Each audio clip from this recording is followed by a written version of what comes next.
పదములు పడదామనుకుంటే మారుతి చరణాలొదలడు పదములు పడదామనుకుంటే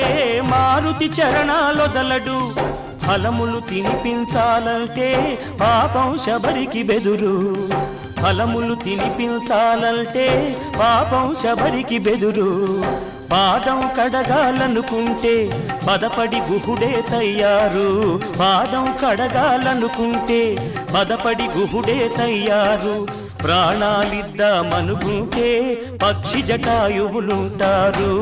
ఏమయ్యా ఏమయ్యా ఓ రామయ్యా ఎల్లా సేవించాలయ్యా నిన్ను ఏమని కీర్తించాలయ్యా ఏమయ్యా ఓ రామయ్యా